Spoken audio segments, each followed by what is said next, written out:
Hey, coming up, John St. Pierre and me, we're going to arm wrestle. Who got the worst deal from being fired from the company they started? Hi, I'm Keith Bilous, and this is Live in the Lab. All right. A little bit of weirdness in front of the camera there for anybody who's watching. So I'm like, hey, where's the button? Where's the button? I can't get it going. How did you go viral on TikTok? You were on America's Got Talent. How much do you get paid to be on AGT? Oh, you didn't get paid. Keith and Steve here in Live in the Lab. You're a great interviewer. I love it. 48 miles, 48 hours. And not just once. You ain't seen nothing yet. I hit 50 last time, and I'm like, yeah, things are a little different than they were 10 years ago. So trust me, things are to keep. You have no time for the BS that much of society seems to put on the table. Why is that? Like, what you're talking about is real right now. There's just no bullshit here, but it's just real. We brought you in with some Marley. I said, Joseph, let's talk music for a second. You said, well, Keith, oldies, 60s, 70s, and 80s. I've never talked to a sir before. Why are you a sir? In many ways, we're the same story. I came from nothing. You came from nothing. I think the old saying goes that if you want a trophy, you climb Everest. If you want respect, you climb K2. I've built an airline myself, and it's pretty fascinating when you can have a conversation with yourself with your own knowledge. Have you done that before? Why are we rushing to make these tools if all they're going to do is hurt humanity? Does the world need an Oppenheimer moment with AI? What a fun show.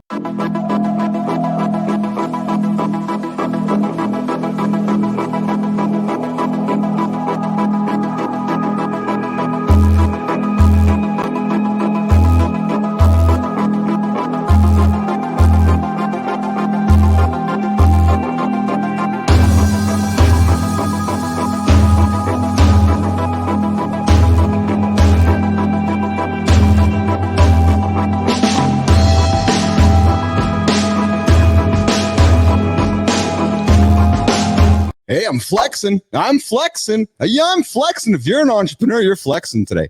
You got to stick around for this conversation. Myself, John St. Pierre. This guy, 100 million bucks. There's a hook for you. Was that 15 seconds, 20 seconds? John runs a podcast. So let's not hold that against him, first of all. John doesn't know my stance on podcasts. I think he might have one of the most successful entrepreneur podcasts ever. So my goal is, because we know AI listens to all this shit, I think that I'm going to say entrepreneur as much as I possibly can. Because if we talk about entrepreneur often, it's going to hear what we're saying and it's going to listen to what we're saying. And I've lost my music.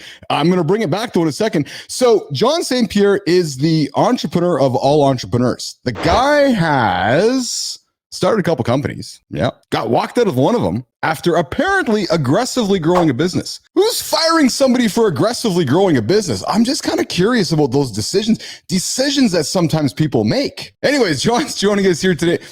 I can relate to that, perhaps. You might have heard the hook. So we're going to have to arm wrestle. Who got the better deal? Do you think John got the better deal, or did Uncle Keith get the better deal? Oh no, did I mention John hosts a podcast? Yeah. I don't think John does these things live like I do things live. But that's okay. Somebody has to hold the mantle for doing things live.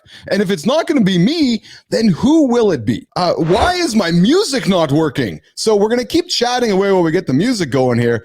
Even though sometimes you guys can't hear it, I hear it in my ears and it gets the flow going.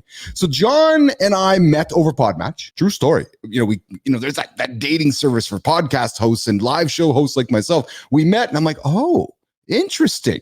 So John wrote a book, The $100 Million Journey, your guide to growing the business of your dreams without going off the cliff. So I bring that up because if you're an entrepreneur tuning in right now, you're considering about going to be an entrepreneur. And I was thinking about this today about being an entrepreneur. We all just look at entrepreneurs with these, oh, they're an entrepreneur, they make all this money. Yeah, it could suck along the way too. There's something to be said for the corporate job, probably. Oh man. Oh, I'm funny today. I'm all kidding aside to my folks who have the wonderful corporate jobs, have the entrepreneur jobs, and are those that are considering taking the step from being a corporate job to a entrepreneur. Maybe you're an intrapreneur. Maybe you're somebody working inside the corporation who's like, yeah, I can kind of do my own thing. Or maybe you're a want-trepreneur. Those are those that are wanting to be an entrepreneur, but just can't take the step to be an entrepreneur. And if you are an entrepreneur, I invite you to knock on my door because you come into the lab and we'll take that W and we'll go, get out of here, W. And we'll make you an entrepreneur. It's true. Yeah. So whether you're an intrapreneur, wantrepreneur, come over to the lab. Come sit down with old Uncle Keith here, the chief Bapl, and we will help make you an entrepreneur. That's what we're going to do. Why don't we welcome John St. Pierre into the lab? He's got a wonderful sign. The guy busted out the budget for the sign behind him, the $100 million journey, promoting the book. Who wouldn't? John St. Pierre, welcome to the lab. Thanks for joining me here today, my friend. Excited to be here, Keith. Great intro. Thanks, man. Yeah, we'll say. I mean, are we going to go left-handed or right-handed on the old arm wrestle? Well, listen, on the live versus podcast, you already won that arm wrestle, but on who got fired from the company the worst in the worst fashion, I think I'm going to win it. Well, we'll see, but let's go. This is going to be awesome.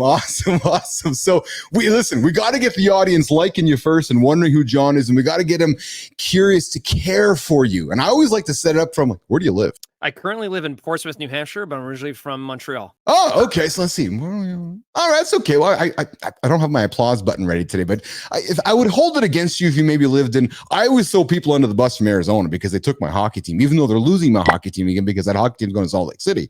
But being from New Hampshire, I was in New Hampshire once. Went to the race out there, NASCAR race. Oh, nice. Yeah.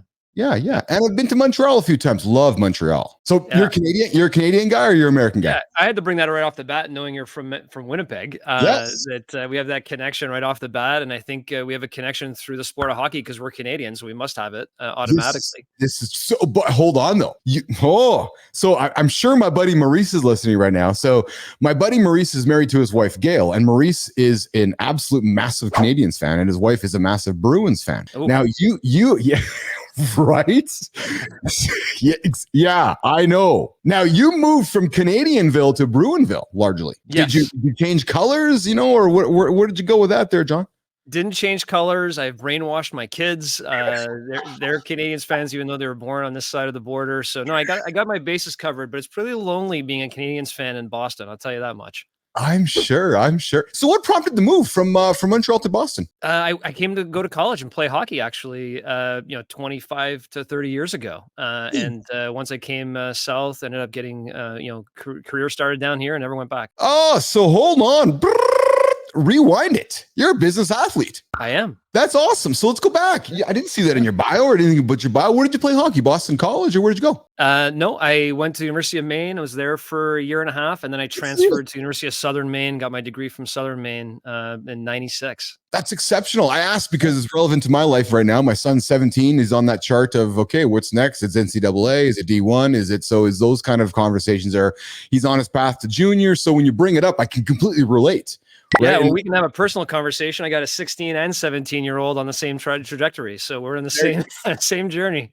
Good for you. So, personal or professional, it's actually part of our life because as entrepreneurs, right? It's 100%. Right. It's like, okay, so especially as an entrepreneur, if you're struggling to be an entrepreneur and you got a 16-year-old, 17-year-old, like, holy smokes, I got to pay the bills and I can't get business in right now. So let's just kind of put that aside for a few moments, but let's talk about your journey as an entrepreneur.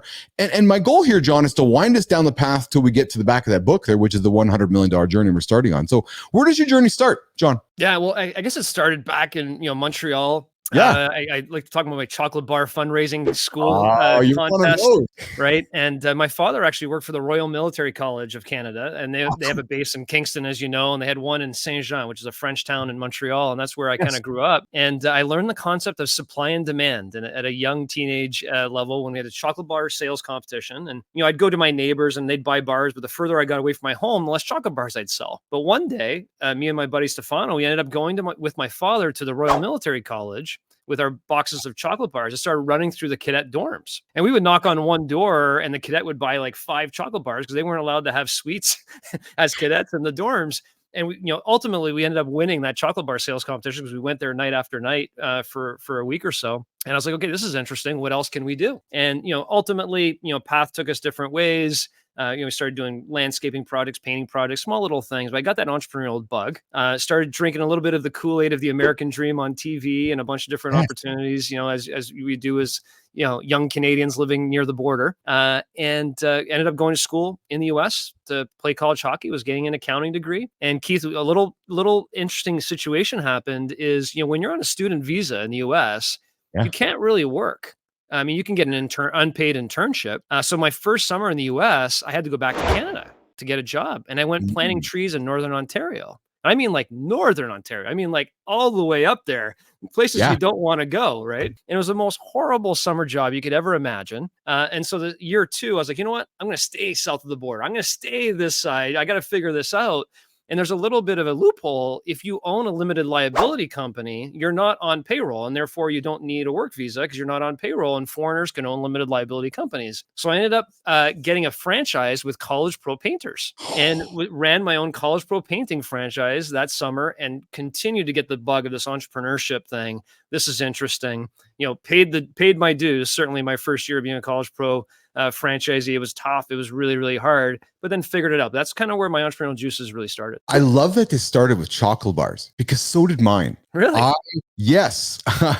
I was the guy, John, who was standing in the vestibules of the grocery stores or of the mall. So while you recognize supply and demand, I recognize the law of numbers. Okay, if I talk to 10 people, a certain percentage is going to be interested, then a certain percentage is going to buy. So that's what got me into the whole idea of sales and making money. And then I got trained by Xerox how to sell back in the olden days, right? Knocking on doors, just this idea of numbers, right? Okay, go knock on 30 doors and then go knock on the 30 doors on the left and the right. You get 60 doors. How many doors you got to knock on before you get your prospect? Yada, yada, yada. You know what I'm talking about, right? So, absolutely. But it all started with chocolate bars. Now I got my daughter here who's like, next year, she's like, hey mom, hey Keith. I'm like, yeah. Can we not buy the chocolate bars and can I sell them? Yes, you can, Miss Little Entrepreneur. Right? Isn't it though? And is that not just a seed? Because you talk to entrepreneurs all the time, John. Yep. You've built your business on it. Is selling chocolate bars, cutting grass, College Pro painters, those decisions us young entrepreneurs make at that young age, you really are choosing your path in life, aren't you? Yeah, they're very formational, right? You kind of go through those paths, and you just use that College Pro example. My first summer at College Pro, it was really tough. I mean, I had to learn how to estimate paint jobs. I didn't even know how to paint. I had to learn how to estimate paint jobs, do the marketing, do the sales, pick up the checks, do payroll. And I struggled. I struggled with cash flow. I talk about in my book, the story, I had to go back to my father and ask him for a $5,000 loan. I was going to be able to make payroll. And I had to, he drafted up this loan agreement. I had to get this loan agreement with my dad. He's like, oh my gosh. Right. And when I survived it, when I got through to the other side of the summer, I was like, holy cow, that was the hardest thing I ever did in my life, but I loved it. I got through the other side of the summer. Yeah. And I was like, if I could do this, I could do anything. Just hang on those words, right? And I'm repeating that because we both know, John, right now, there's somebody listening to us talk and they're just struggling to get started. Yeah. And my goal with my show is to give somebody the impetus, the encouragement, the enthusiasm, the energy just to get started. Because once you get started, magic happens, right? So you're like, okay, I get started, but then the stress is like, oh my God, I get to the summer. I just got to get to the summer, right? But you got started though, right? That's right. Yeah, getting started, taking that first step. And I think you talked a little bit about, people who are in corporate jobs today who envision being an entrepreneur. And it's always just take that first step. It may take you a few years. It may take you 3 or 4 years to get everything going, but take that step, because a lot of people talk about it, think about it, never take the step. And then 4 or 5 years from now, like, oh, I wish I took that step. Just take it, make it happen. And then I love listening to your story, because you're like, okay, I like drinking the entrepreneur Kool-Aid. I really want to stay here in the US. Ring, ring, ring, ring. Hey, I'm looking for a loophole. Hey, John, here's a loophole for you. Oh. So not only did you want to stay in the US and be an entrepreneur, but you took the step to even go find out how you can do it. Like, that says a lot about you right even there, because you're like, no, I'm staying here to do this. Yeah. And you know what? Now that you say that, I can't remember going to the, university library, researching how I could figure out the loophole. I think it found me, call it the reticular activating system, right? It's kind of like you're looking for something. And it's like, hey, be an entrepreneur, run your own business. Like, oh, that's interesting. And then as I started investigating that, I found out that I could do that. And I was able to do that as a foreigner in the United States. I was like, oh, this is great. I can definitely do this. That's so okay. So we've gone from selling chocolate bars. We're now owning a College Pro painter franchise. John, those are one of the most, so I'm going to use kind of a derogatory term, but I don't mean it in a derogatory term to my friends at College Pro painters if you want to sponsor the show. But they're like weeds, eh? They just pop up everywhere. Right? Like, oh, there's a College Pro painter franchise, College Pro painter franchise. But the business leaders that franchise churns out every summer is exceptional, man. Unbelievable.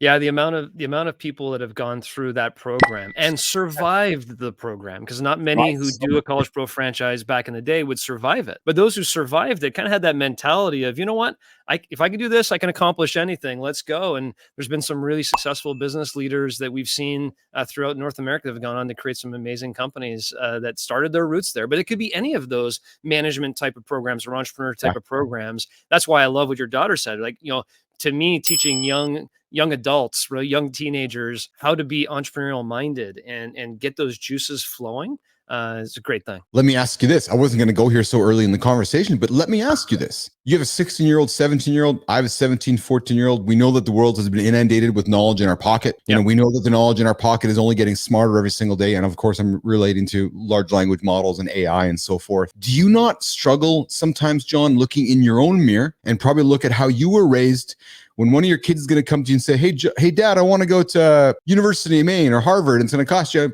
I'm just going to go with me here. It's going to cost us $100,000. You're like, no, actually, why don't you go spend $100,000 and go learn how to start a business or fail at a business, because that might be the better decision. Do you not wrestle with that sometimes as a dad? Because I'm going through that process right now. I really am. Yeah, I think it's an and, not an or, I guess is the way I digest that question. Okay. Yes, go to university. I went to university. And by the way, when I went to university, the first thing I started thinking about was how to be entrepreneurial there as well, right? So, there's a great places to create networks, to really be part of other groups. So I'm kind of more in the and category than the or, which is, okay, yes, it is going to cost money to go to university, but on the same token, what are you going to do? What are you looking to achieve? And I had a little bit of that guidance as well from my father, Keith. When I was coming to the US to go to school, he's like, well, what are you going to study? I was like, oh, business. He's like, well, that's not good enough. Business is too general. Like, you got to have a specialty somewhere. If you go down there, we're going to support you going to school. We want you to study in accounting, because if you want to be in business, you got to understand the numbers of and so there's a little bit of mentorship that I think we need to provide as parents to our kids. But I don't think it's an or. I don't think it's go focus on entrepreneurship versus university. I think it can be an and I think that's the best combo. I want to go with you on this, and I don't want to say I disagree with you. I perhaps differ in the way that I look at it, and let me just explain. Sure. I think what I'm saying is that knowledge has become a commodity. Yes. I like that your dad said, go get something, because I'm starting to wonder in today's world what that certificate means on the back of your wall. I think the next question I'm going to say to you, John, is good for you for the certificate, but what can you do for me? Oh, you can plumb? Great. Oh, you can be an electrician? Great. Oh, you can go and increase the revenue of my business because you're an exceptional digital marketer? Great. I want to hire you. So I think that's more of what I mean, is that going to race to get the certificate, the achievement, I'm not necessarily sure the value in that these days, where I might say to my child or to somebody listening right now, go and get some social proof. However you get that, go and get social proof so you can say to John St. Pierre and Keith Bilous, hey, I can do this for you. Okay, great. I'm going to hire you. Yeah. Because so you have me there, right? I have a degree from the University of Southern Maine. It's not really Harvard. Right. And so if we're talking about how important the certificate is, that's one conversation. And I would probably align closer to you on that particular conversation. Although I think it's still important to have that achievement, have that at this particular age. Although I do agree that some of our educational processes are antiquated and they're not up to the time. So I agree with all of that. But I think there's a lot of things that can happen. Just speak about hockey for a second, right? Do you send your kid in Canada to play major junior, or do you send them down the road where they're going NCAA route, right? What's the better route? The conversations of hockey happen all the time, right? Yeah, it's the latter in this house. Yeah. Well, so part of the evaluation there isn't necessarily what's the best hockey schedule or who are the best coaches necessarily, but it's the overall body, right? If you're part of a student body, you get involved in the school, you get involved in groupthink with the students that are part of your classes, and then you got your hockey or your sports schedule on the side. It's a well-encompassed experience. And I'll tell you the one thing that I talk to a lot of parents about in the hockey space is there's no rush. There's no rush to get to, that's another perspective in my end, Keith. Like, my kids aren't necessarily going to go to college. They're going to graduate high school. They're probably going to spend a couple of years playing junior hockey, doing some college credits, maybe doing some entrepreneurial things. And they'll probably be going to college at 20 or 21, unfortunately, in the hockey space. But what's the rush? We're all going to live to 120 anyway, or they are, I should say. Things are going to change. Things are going to evolve. But I do think it's an and not an or conversation about education and entrepreneurship. The timing, the timing of our conversation couldn't be better, because I'm actually having this conversation with my house right now and with my son and so forth, which is, do we go here now? Do we go here now? And it's just, what's the rush? And, you've reminded me something, and I try to learn something from every single guest that I meet with. And you said something which I've somewhat lost sight of lately. We're living longer as humans. And it's one of the pillars I have here in the lab, which is longevity. And you're right. Yesterday's 20, yet Keith and John's 20 is maybe tomorrow's 25 or 30, right? So you're right. What is the rush? Yeah, there's none. And I appreciate that comment, I guess, on many levels, perhaps not only just on a personal hockey level, but just, poly, right? I wear this on my wrist to slow myself down, create awareness, put myself into the moment. I had an exceptional guest in the lab yesterday, Joseph Malone, John. He goes from shooting up heroin in his arm from the south side of Chicago to special ops, taking down some of the most extreme places in the world. Wow. And he says to me, until you shoot at another human, you don't know how messed up life is. But he talks about being in the moment. He talks about slowing down. He talks about what's the rush. Yeah. Right. Yeah. So I appreciate that. I appreciate that for me right now, John. I really do. Yeah. And we'll get to some of our mutual entrepreneurial learnings, but I'll tell you one of the biggest learnings that I share with entrepreneurs today, not just entrepreneurs, but I'm now sharing with others, is this concept of patient ambition. Yes. And this could apply to even, people who are just starting off their businesses, right? Yeah.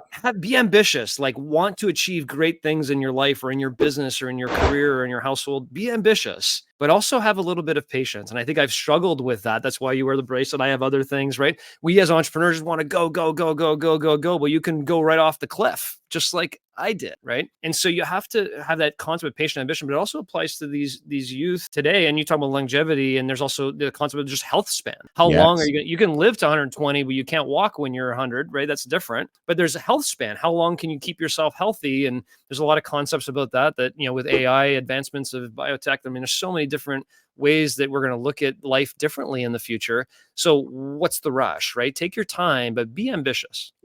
I've had to learn patience, John. It's funny because I'm beginning work with somebody and they're in the financial services industry. Yeah. And we know the financial services industry is not the fastest industry around. Best customer for Uncle Keith right now, John. I'm like, yeah, that's a pace that'll teach me how to, maybe not go 100 miles an hour because I know they want to go at 50. So maybe if I can get them to 55 or 60, I'm happy too, right? But it's teaching me as a continuing entrepreneur as I'm growing my new business here to have ambition, but also patience along the way as well. Yeah, I love that. I think it's absolutely key for entrepreneurs specifically as they're growing their businesses. Yeah. All right. So rewinding it back, my friend, we're coming out of College Pro Painters. You're in the US, you're doing your thing, and University of Maine hockey career, you transferring, and then school starts to wrap. John's looking at what's next. And I talk often about the transition phase. I've been going through one myself here in the last year and a half or a couple of years. And,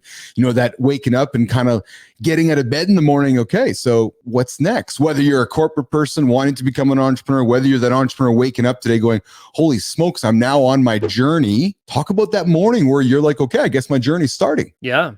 Well, and certainly, the aspiration of playing hockey, right, was coming to an end, right? Because you always think as you're a youngster, you're going to play in the NHL and you're this and that, right? And you realize that's coming to an end. And, certainly some options to continue on playing in Europe or things like that. But I really had this entrepreneurial juice. I wanted to keep that going. And, but I also, in order to stay in the US, Keith, I needed to have a sponsor. Right now, if I either had to keep running a new business because College Pro was for college students, so that's kind of over. So I needed to start a new business or I needed to do something. And I was uniquely qualified to be a general manager with College Pro. So the parent company hired me and sponsored my work visa to be. I moved to Chicago. I was there for 2 years, and I would go around to University of Illinois, University of Iowa, and I would interview college wannabe entrepreneurs, right? And I'd say, hey, listen, I'm going to teach you how to run a painting business. And I would have 20 to 25 franchisees for those 2 years. And I would then be the mentor. Right? I'd be teaching them, hey, here's how you build and run a College Pro painting business. So I did that for a couple of years. That gets us to around the late 90s when everybody was leaving corporate jobs for the dot-com bubble. Mm-hmm. And one of the former College Pro general managers started a company called handymanonline.com. And I know it. Yes. Yeah. So you know him or you know the company? I know the .com. I'm a nerd. So I'm a .com nerd. So I knew of that when it came around. Yeah. Handyman.com. Yes. So we started that company in late 90s. I joined and a bunch of other general managers for College Pro jumped ship and we joined that team. We got $25 million of venture funding from Silicon Valley. We're like, okay, we're cooking with gas, right? I'm 24. I'm the VP of sales. I'm going around the country opening up these offices. So this Canadian guy running around all these metropolitan cities in the US opening up offices. It was beautiful. I loved it, right? It was everything I thought it was going to be. And then bang, the crash happens. And you're supposed to get another round of 50 million. It never comes. Everybody starts getting laid off, right? The company starts going into a spiral. The assets of that business were ultimately sold to a company called Service Magic, which was rebranded HomeAdvisor.com, which just recently got bought by Angie. So, what is Angie's List, or Angie today, was handymanonline.com, right? 20 years ago, 20 plus years ago. And so I can just remember it was my first failure, but I was 24. I had figured it out. This business thing is easy. Like, I got stock options, right? And all of a sudden it's like, I lost what I was building for a couple of years. And I'll never forget it, driving back from Beaverton, Oregon to Chicago in my gray Jeep Cherokee, listening to Anthony Robbins' personal power tapes, trying to motivate myself and ask myself, what am I going to do next? But I was still pretty young at that phase. So you meet a lot of people during your show, and you talk to a lot of people. Do you not meet sometimes people you're like, geez, how come my life sounds like yours? So I had a Jeep Cherokee too. Like, so I had the hockey path, I sold chocolate bars, and you start talking to enough people, it's incredible to me how stories start to intertwine, right? I'm convinced there's absolutely a doppelganger of me somewhere in the world that is telling my story. Yeah. Right? When you find these common threads with people, it's very unique. It's a lot of fun. Yeah. It's absolutely a lot of fun. So I didn't know that you had to be, and I guess this is a dull moment for Uncle Keith over here, but I didn't know you had to be a college student to work at College Pro Painters. I just figured you could. I honestly thought that was just the name of it. I thought that anybody could work there, but you have to be at college to work there or to own a franchise. I don't know if it's a written rule that you have to be a college student to own a franchise, but that's who it's specifically targeted for. Of course, yes. So that's, I think some post-grads run it for another year or so, but then they move on. John, who owns College Pro Painters? The Chiefs? Yeah. Who owns the Chiefs? Oh. Slapshot reference? No. So yes, of course. Who owns the Chiefs? College Pros was owned by First Service Franchise Corporation. That's the company that owned CertaPro Painters, California Closets, Paul Davis Restoration, all these types of contracting franchise businesses. Yeah. And then it was sold a few years back to a firm out of Ontario that owns a bunch of other franchise companies throughout North America. So it's no longer owned by them. It's owned by another firm now in Ontario. Interesting. So, John, I'm a fan, Business Athlete Nation. My audience knows that I'm a huge fan of the moment, behind the moment, but then even further back. Yeah. So those days, weeks, minutes when the business was unraveling around you, you're hearing news, you're hearing people talk about, oh man, we're not going to get funding. And you can see the .com bubble bursting around you, Friendster here, Friendster there, MySpace. Like, were you guys just, nope, we know it, we got it, or could you see it unraveling, and were you preparing for the unraveling, John? I wasn't. I think it, to a degree, is okay. We're not getting this funding, but we're invincible. We did a College Pro painting summer. We can get through this, right? We'll just maybe we'll downsize over here. Let's do some more sales. Let's go get some more sales, right? So I think we were looking at it more from a perspective of what do we need to do to generate the revenue to get through this period. But I wasn't too deep into the financial weeds of the business at that particular point. So I probably was a little immune to some of the stuff that was going on that side of it. So when I was let go from the business, I was shocked. I was like, how can this be? How you're like, I'm the vice president of sales. I have these 30 offices that kind of all report to me, and you're letting me go. What I didn't know was, a week and a half after they let me go, they shut down all the 30 offices and said, we're getting out of our office space. We're going to be more of a virtual company, because we were still a little bit half brick and mortar. We had these offices across the country, meeting with contractors to sell them on these lead packages, So I was kind of, they had to get rid of me to kind of close the rest of the infrastructure that they were looking to get rid of to save the money. So this is great. We're halfway through the show for the most part, and we're halfway through your $100 million journey. Yeah. So you're driving home in the Cherokee. You're like, okay, well, that's over. Did you see what was coming around each corner, or what were those moments like in your own head? Were you driving by yourself? What was in the vehicle? Like, were you stopping roadside? Was it a big road trip? Was it head down? Like, let's kind of go down that path. Yeah, I mean, that was my first experience of, failure, if you will. And I was by myself, great Jeep Cherokee, listening to Anthony Robbins' personal power tapes, and I was just taking my time. If it took me 4 days to get to Chicago, it was going to take me 4 days, right? I was meandering. I didn't know what I was going to do next. But ironically, before I got to Chicago, an opportunity came. I got a phone call from one of my former office managers, regional managers, I should say, with Handyman Online, who was offered a job opportunity back in Philadelphia, but he was in San Diego. He's like, hey, here's an opportunity for you to go help salvage another e-commerce company with a connection we both knew. So I ended up, transferring myself to Philadelphia a few weeks after that moment to jump on board with an e-commerce company and help them, get out of this kind of .com hole that they were in at the moment. So once I did that, moved over to that side with the company that was called worldatmydoor.com. It was also, it was kind of like Groupon meets City Search well before its time. So we were, trying to go into the local communities, help small businesses set up their websites, do that. So I was staying in the e-com space for a little bit because I thought I had a specialty there with the Handyman Online connection. So did that for a couple of years, and then we ended up selling that to another company in the e-commerce platform. And that's kind of where the entrepreneurial roots really started forming, which is okay. Had this small little exit here, was there for a couple of years.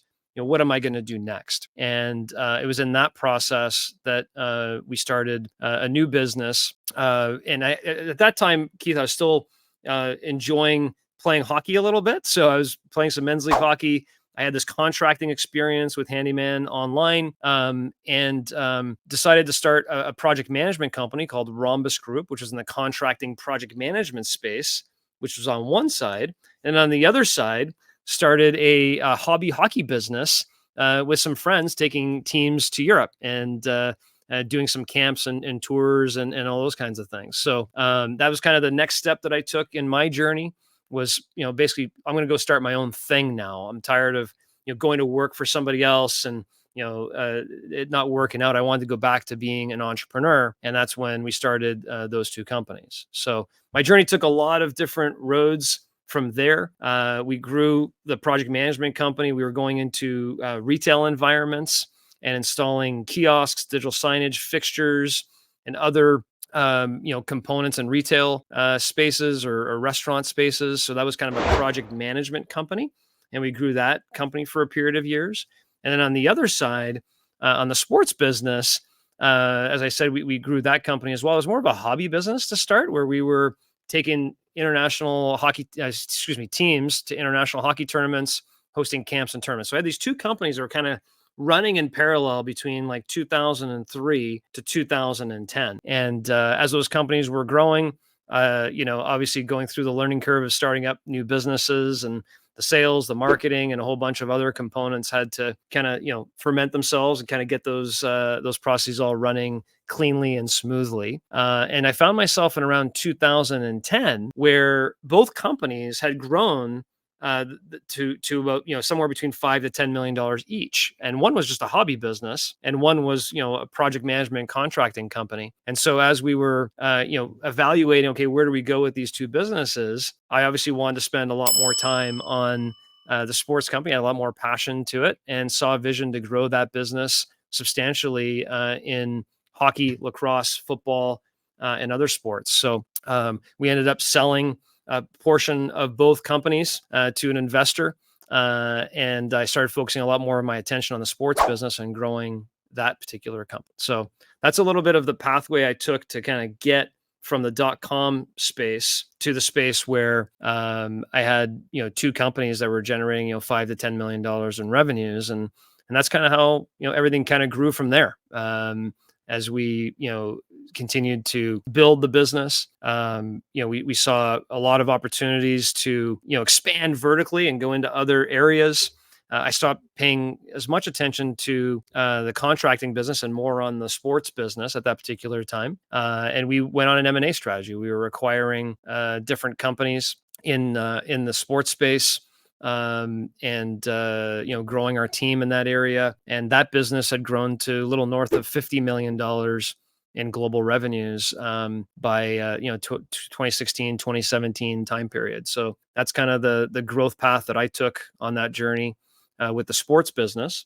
And at that particular time, we were saying, okay, what do we need to do now to take the company to the next level? We were looking to raise some private equity capital, which we did. And in that moment, 6 months after bringing on some private equity capital, unfortunately, I was asked to leave the business, similar to a little bit of your story. So, that's where I had to crystallize a lot of my learnings and really try and understand, what had just happened. and what were the learnings I was going to crystallize from this particular experience. So a lot of paths, of entrepreneurs kind of go that route where you, unfortunately, you learn the hard lesson and the mistakes that you made. But that's kind of the pathway that I took on my journey. So just so people are that are joined with us here, Keith lost his internet connection, so just waiting for him to come back. So we'll pause here for a minute. I apologize for the interruption. If you saw me rambling a little bit, that's because Keith wasn't here, so I figured I'd keep going on with the story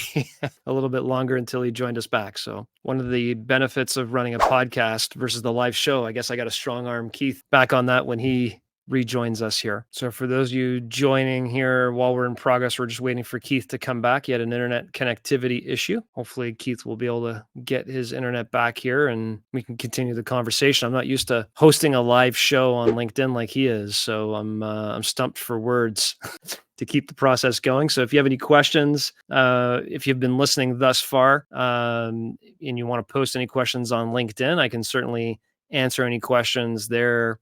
But I don't fear going a little further in the story before Keith comes back because he's going to miss part of it. And I'm sure he would like to hear it as well. So hopefully he'll be able to get back here momentarily. So Thanks, John St. Pierre. There you go. Hey, Keith, by the way, I'm coming back to it. I think I win the strong arm on the podcast versus live on this one.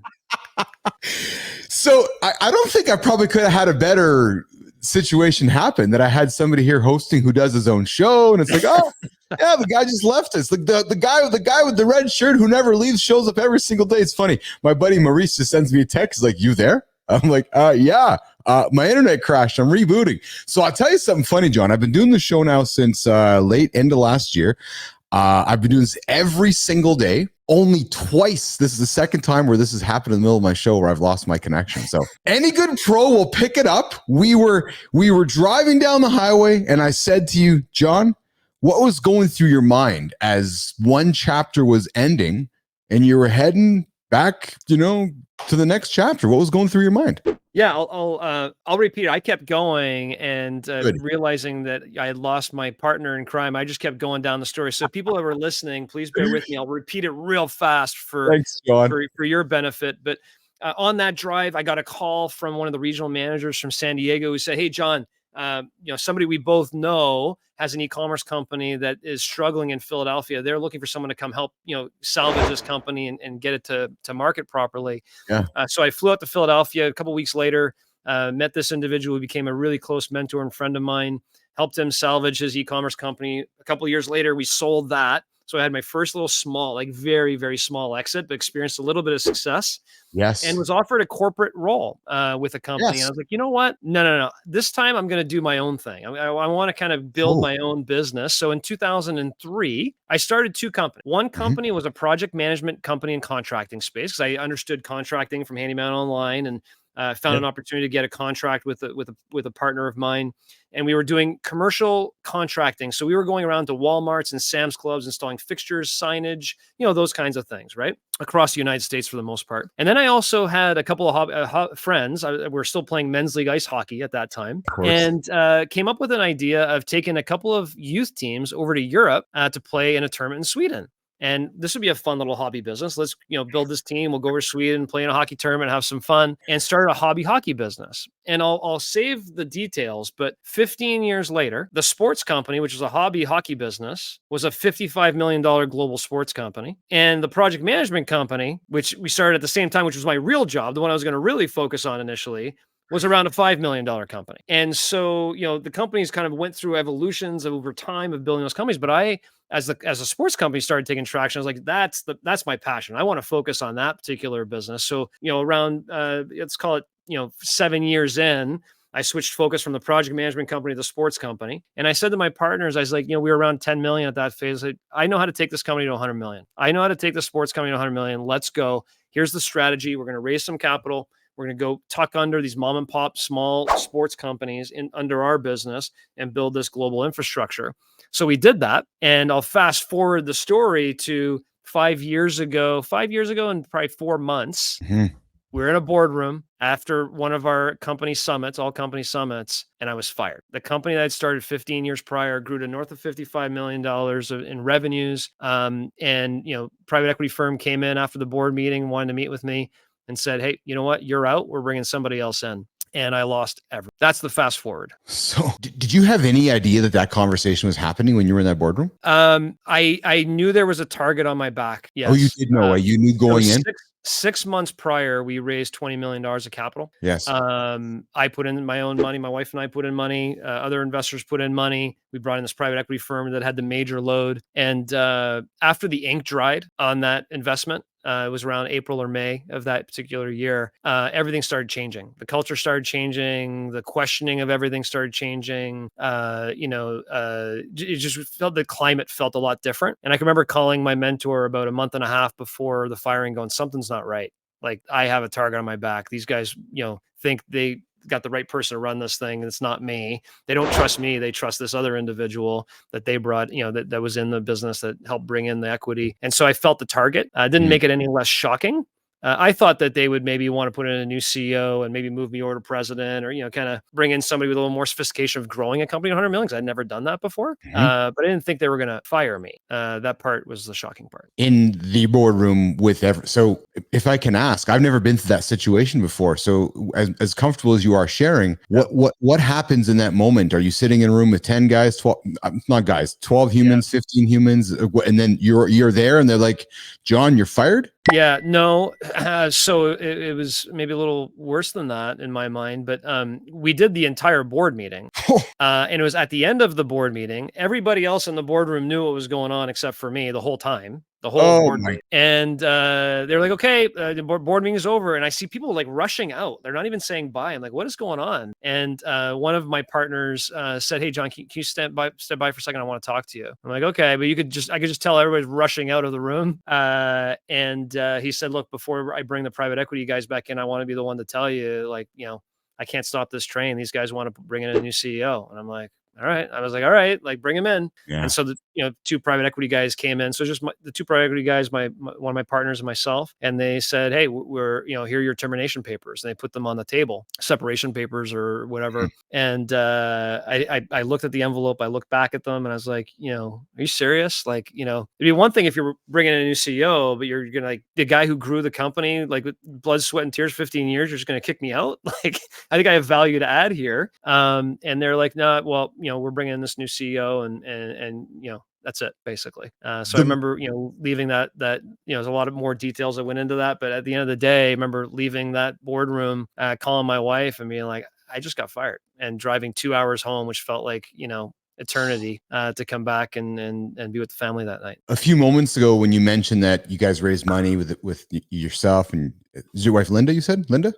Amy, you and Amy put money in, and you said PE put money in. The moment you put those two letters on the table, I'm like, okay, I know where this is going. Because and that's not to frame an obvious, except it is to frame an obvious. And what I mean by that is, at the moment there's PE involved, it's real money, isn't it, John? It's like, no, we don't really care about the human being. It is, I'm putting X millions of dollars in. I want X return on investment, and I want the best chance of getting that, period. That's it. Yeah.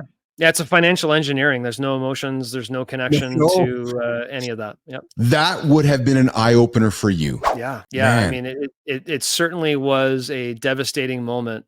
More devastating than the .com one, right? Because that's 15 years of building. I thought, and by the way, having kids as well, like, my kids were, 12 and 10. They had this, company's logos all over their apparel, their t-shirts, their hats. It was basically tattooed on our foreheads, right? This was a brand that I loved, people I loved, culture that I loved, everything like I ever dreamed my business would ever be. But I made some catastrophic mistakes, Keith, that put me in that vulnerable position for that to happen. And that's where the learnings get crystallized, right? It's through failure. You got to sit down and have introspection and go, okay, what was my contribution to this situation? And what would I never do again? And if I work with entrepreneurs, what do I make sure they never do these moves again? Because it could, it's really a devastating moment when you lose something you've built. So I want to make an assumption, and so we all say never make an assumption because somebody's going to make an ass out of you and me, but I want to make one. So I'm going to assume that you believe one of your miscalculations was that you said that you could take the company to 100 million or whatever your path was. I see that through a different lens, whether I'm right or wrong. I see that as an entrepreneur making a decision. And that to me is what takes cojones to make a decision. And then standing behind the decision and owning the decision. And then whether the decision pays off or not, reflecting upon it and recognizing and learning from it. But to me, John, and you know, you've been an entrepreneur your whole life, making a decision is the hardest thing, especially for a lot of people. So the fact that you made one, do you reflect upon that in regret? Am I right in asking that question? Absolutely not. Good. I don't. And I'll tell you why. Good. Because subsequently to the learnings, I much like you, I read a little bit on your background. I took a year off. Yeah. I mean, I was devastated, right? What am I going to do with this, right? Trying to, what is my purpose now? How am I going to go find, really what I want to do in my career? That's what I wanted to do. That was my dream job. Like, how do I go find the next thing, right? Your identity, right? So and then my identity. Your kids' identities, your whole house's identity was that 15 years of everything. Yeah, it was all boiled into that, right? So I took a year off, but thankfully I still had this project management company that I was a partner in, that I started the same time period, that was doing the construction work, but it was a smaller business. We had somebody running it, but I was an equity partner in that business. And I said, you know what are my learnings here? What did I learn? I crystallized my learnings down to 7 entrepreneurial principles for success that I work with entrepreneurs now. I focus on these 7 principles. I hold them really near and dear because they caused me, by violating those principles, I went off the cliff, right? And I want to make sure it doesn't happen to others. And I basically applied those principles to that other business. And we subsequently grew that business from a little under 5 million around 2016, 17 to north of 100 million in 2022. The right way. And so my vision of growing companies to 100 million was never exhausted. I don't think that's the problem. The problem is if you try and grow your company up, over your skis, if you will, right? You can go right off the cliff. So you have to grow the company in a very proper and systematic manner and know exactly how you're going to fund the growth of your business without necessarily losing control of your business. And I'll just say this one last thing. In the sports company, I started off with a 25% ownership, 33% ownership. Because I started with some friends. Hey, you take a piece, I'll take a piece. We'll take some, so I started off at 33%, right? By the time I was fired, I owned 8% of the business, right? I lost complete control as we were raising capital and glamorizing. Hey, we just raised 20 million. Look at us. My equity was going this way. I was losing control of the ship, right? I lost control of the board. I lost control of the business. Yes. Whereas now in this project management company, it was started the exact same year, back in 2003. I started off as a 25% partner in that business, and I'm today a majority owner of the business. Completely different trajectory, right? And so, you got to think through that whole, how are you protecting yourself and your equity, and how are you growing the value of your equity? Because that is how entrepreneurs ultimately will generate wealth through this thing called business. Man, you've had some lessons in life, John. Big time. Your kids, man, your kids must look at dad as a superhero, and I mean that is in a and maybe in a fun way, but a loving way. But do you share your experiences with your kids? Yeah, well, obviously through the process of writing a book, I put the whole story in here, and they lived it. They may not have known what was going on, but they were here at 10 and 12 when I came home that night and, embraced my wife and told her I effed up, and they saw that journey, from that particular moment of growing that business to losing it, to regrowing, to writing a book, and that journey and the perseverance that went along with it. John, I'm struck by that comment. I effed up. Like you believed in that moment that you're the one who effed up, which is why they fired you? There's the backstory there. I don't know about your family, Keith, but my wife is always right. And when we were in the process of growing that business, the question of, hey, are you going a little too quick? Are you sure you want to bring in money from private equity firm? Are you sure you need that money? Can't you grow without that? And I'm like, no, we got this. We got, to then come back and go, okay, yeah, you were right. Say no more. Yeah. Interesting. Okay. So let me ask you this. I'm going to ask for some free business advice from my friend, John St. Pierre. Bootstrap, raise money, or third option, go as long as you can before you bootstrap, 100% bootstrap, raise your own capital. We didn't go through the principle of my book, but principle 2 in my book is build your own capital. If you don't build your own capital for growth, you're going to have to go hat in hand to financiers, bankers, investors. You dilute your equity, which is principle number 1. It's not the right way to go. We glamorize it. We glamorize the raising of capital, but the entrepreneurs who build the right businesses, they will generate their own revenues and cash flows through the products and services that they do, which in further, that capital then can fund the growth of your business. That's the way to do it for sure. I agree with you 1,000%.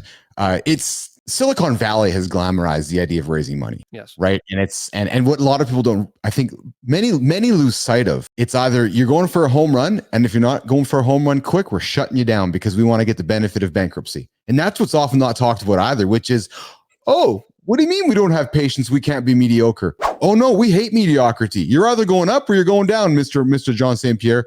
Oh, nobody told me that part of the book. Nobody talks about that part of the book, which is, no, John, I got to get my money back. Well, Keith, but how do you get your money back? Oh, John, you're going bankrupt. Oh, yeah, so I can get a credit. Oh.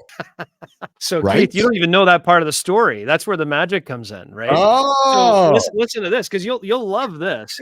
So I still had some equity in this business, although fairly diluted, right? Yes. Well, I end up in legal entanglement, right, with leaving the business and everything else. And guess what happens? 2.5 years later, after my termination, COVID happened. Well, the company was in a little bit of a death spiral because the culture had turned to crap. Things weren't working, right? Things weren't really going that well. The revenue had stayed flat, but there's a lot of things going on in the business. Yeah. Then COVID happens, and a lot of our business was international events and sports events, which were all canceled.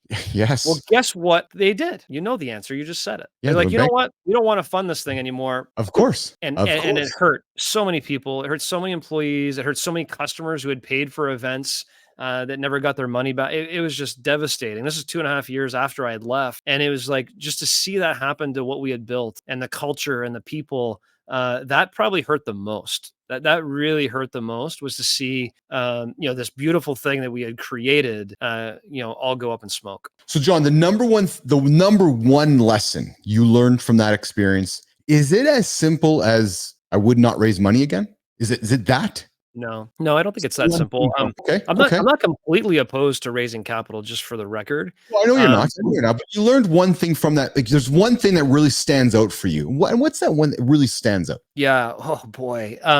So I beyond patient ambition, which I talked about, is having that having ambition, but being patient. And sometimes entrepreneurs, we just want to go too quick. We chase the shiny objects. We're like, no, this is not fast enough. We've got to grow faster. Yeah. Have patient ambition to grow your business. I'll say the second big thing isn't something we talked about yet. And it was found in that period of self-reflection. Mm-hmm. As an entrepreneur, you heard the whole story, college pro to the .com to this, to that. I was just running. I was just figuring, you know what, if I run and grow things, everything else is going to fall in place. And we would sit down with our corporate teams and we would come up with our strategic business plans for the next 3 to 5 years. We were very tight in all those different areas, but I never really had a purpose for me. I never really had a life plan for me. I never really had connection between what I'm trying to achieve in life personally and my business. They were completely separate. They were kind of both going this way. Not that I didn't have things in both of those areas that I love, but they weren't really connected. So I spent a lot of time in my sabbatical developing my life plan. Like, what am I trying to achieve in life? What do I want every quarter, every year, next 3 years, 10 years, 30 years in my life? What am I trying to achieve? And how am I going to connect my life plan to what I want to build in business? And when you do that, the concept of raising capital and giving up control of the things you do, and some of those things kind of lose their luster a little bit, because those don't tie to the life plan, which you're trying to create in terms of autonomous behavior as an entrepreneur. Well, what you're talking about is the new preneur word in the market these days, which is solopreneur, right? Choosing your lifestyle, choosing to make the money you want to make, and making the choices you want to make. And I can tell you that as I'm building this, that's an immense focus for me. I always joke, I've never had so much fun making zero money. Like, I'm loving every single morning getting up to this morning show, meeting exceptional human beings like yourself, having these conversations. But you know what? With my patient ambition, I know that eventually somebody's gonna say, hey, we like the work you're doing. We like the value that you're offering. We like that you're showing up all the time. We'd like to do some work with you. We like the patience you're showing, Mr. Bilous, because I think people can see that I'm loving this, and it took some time to get here. So I can appreciate your comments about when you came back out of sabbatical that you wanted to figure out what you were going to do and be something you were purposeful. This to me is once I discovered that I can live my purpose out in front of everyone else, John, oh man, magic starts happening. Yeah, no doubt. And you're doing it in alignment with what you want to do and your plan and everything else, right? It is magical. Absolutely. It is. Yeah. But not everybody gets that opportunity. And some would say, oh, Keith, oh, John, you guys can do this because you've had some previous success, and which gives you that a chance to. Some might say to you and I, you're patient ambition. Yeah, because you have a little bit of dollars in the bank with some savings. So you can be patient. You can have some patient ambition. Keith, I got to put food on the table right now. What are you saying to that human being, John? Yeah, you got to make it happen. Go put food on the table. But that doesn't prevent you from taking the other steps you need to be taking to create the life you want to create. But I think what ends up happening, Keith, this is my experience. Yes. The amount of entrepreneurs, the percentage of entrepreneurs that have an actual life plan, a 30-year written down on paper life plan for them and what they're trying to create is very, very small to begin with. Yes. Right. So I think that entrepreneurs that are listening to this that don't have a written down 30-year life plan, get to work, figure that out. You need to know what you're trying to accomplish long-term in your life, relationships, financial, health, wealth, spirituality, whatever it may be. What are you trying to do? Then you got to connect that to, okay, what's my business plan to get there? And you mentioned earlier, if I'm in a corporate job and that doesn't tie to what I want to achieve in terms of my life plan, well, you got to start taking some steps towards becoming an entrepreneur. And if you're an entrepreneur today and your business isn't generating what you need to accomplish your life plan, what changes are you going to make in that business to achieve what you want in life? At the end of the day, the tail shouldn't be wagging the dog. Yes. John, as we work towards wrapping up our conversation, thanks for hanging your hat out there while I was out fixing up the internet out here, but I want to be respectful of time and so forth. So we'll start working towards wrapping up. You said, purpose. Well, I know when I was driving my first business, my purpose, John, was trying to get rich. I wanted to make as much cash as I wanted to make.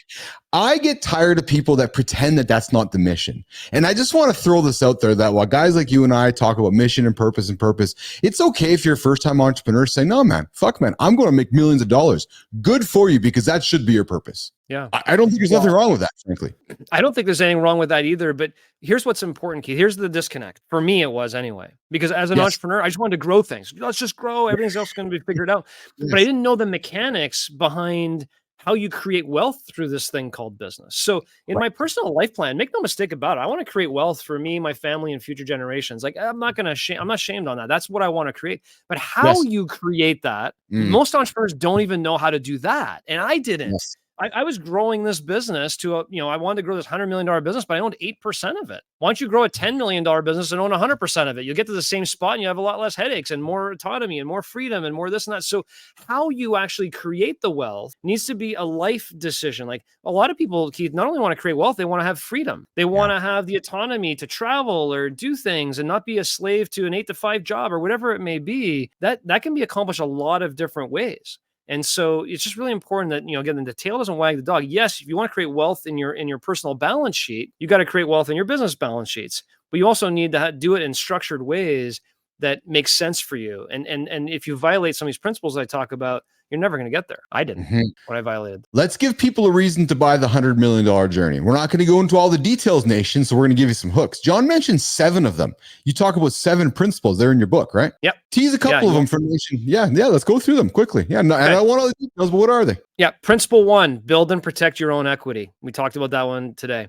Principle 2, build your own capital. If you don't build your own capital, you're going to have to go get investors, and it's going to violate principle 1, build and protect your own equity. Principle 3, reinvest smartly. Don't chase every shiny object. You got to reinvest to grow your net operating capital so you can protect your equity. Principle 4, build a culture of intrapreneurship. Build a culture in your business where the entrepreneurs in your business can run your business without you, and they'll treat your business like it's their own. Principle 5, protect the house, because as you're growing this business, if there's 100 holes in the boat and you plug 99, water's coming out of that one hole you didn't plug. That's just the way it works.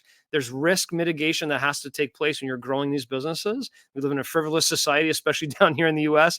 You got to be really careful how you're building this business and have everything tight. So you got to protect the house, build your list of protectors. Principle 6, I believe it is you have to understand how to access owners' liquidity. See, a lot of people think the only way you create wealth is by selling your equity in a business. There are ways to create wealth through your business by moving your money from your balance sheet, your business's balance sheet, to your personal balance sheet in tax-efficient manners. And there's ways to structure those for entrepreneurs that most entrepreneurs don't even know about. But how do you access your owner's liquidity as you're growing your business so you can actually pay yourself as you're growing and not just wait for this one day in the future when you're going to sell? And principle 7, which I think is the most important, Keith, is move from CEO to chairperson.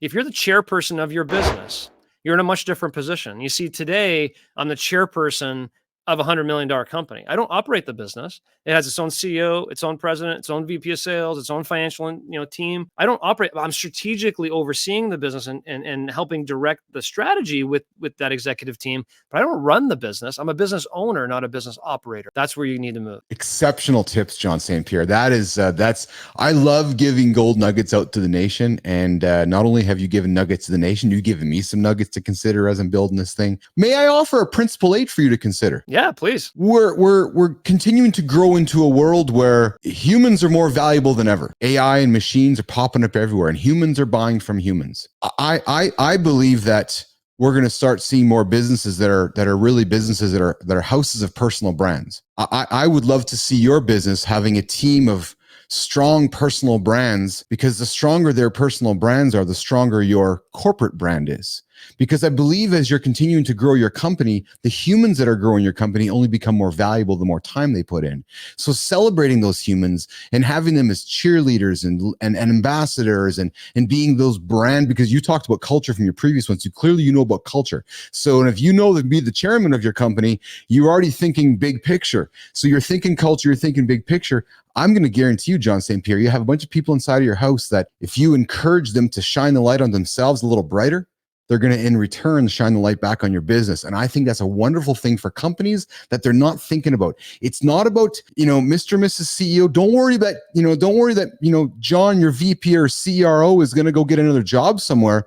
You should go worry about him getting a job or her getting a job somewhere if you don't let them shine the light on themselves. Don't let them build their personal brand and celebrate their success and tell the world, because you know what they're doing behind the scenes? They're side hustling. So I would rather say, hey, John, you're an exceptional CEO, man. I want to put a bunch of weight behind you and I want to shine the light on you and I want to make you the biggest branded CEO for our company, because I know in return, you're going to shine the light back on us. I love that. Yeah. And that falls probably within that culture of entrepreneurship. As you have these entrepreneurs, How are you mentoring and focusing on their growth as an individual? Yeah. I love that. Yeah. So really really celebrating them, right? So yeah. John St. Pierre, will you come back sometime? And when I have stronger internet here or get that backup here, I'll make sure my arm's ready to go. But I would love to continue the conversation with you. I think that between you and I, we could probably enlighten many entrepreneurs that have gone down a path that I have gone down or a path that you've gone down. You have given a lot of valuable information in the very brief period of time we've been here together. Yeah, I'd love to anytime. This is great. So John, I'm just going to stick you back in the green room. But before we do that, how can Nation find you? Where can they get a hold of you? How can they get a hold of your book? Here's your chance to promote John St. Pierre and the $100 million journey. Yeah, absolutely. So go to 100mjourney.com. So 100M as in million journey.com. You can find all the information on the book. Obviously, the book is on Amazon.com as well. I got a lot of free tools on the website. We have a workbook that I think is worth tens of thousands of dollars of financial worksheets, questionnaires, different tools I've used in growing our business to 100 million that your listeners can also use. So yeah, please visit 100mjourney.com. Awesome. John St. Pierre, thank you for joining me here today in the lab. I'm going to put you back in the green room, say goodbye to the audience, and come back and walk you out, okay? Hang tight for a sec. Thank you. See ya. Boom. All right. John St. Pierre was just in with us today. Hey, even when the internet dies, we come back, we make the show as great as we always try to do. Hope you guys enjoyed the conversation. If you're an entrepreneur and you're tuning in later, you're catching the end of the show, go back to the beginning. Lots of valuable information for you from John St. Pierre. I mean, lots. Like you would pay for this stuff somewhere else. Guarantee it. Guarantee you would. So either go grab his book, go check out the website. I'll put all the stuff over back on our site so you guys can grab it. But John St. Pierre, thanks for joining us today. You guys know where to find me. I'll be back in the lab tomorrow morning with Nicole Bernard. We drop Monday to Friday. And of course, here in the lab every single day, creating great content through great conversations here in the lab. I'm going to get out of here. Going to go walk John out, and I'll see you guys. I'll see you tomorrow.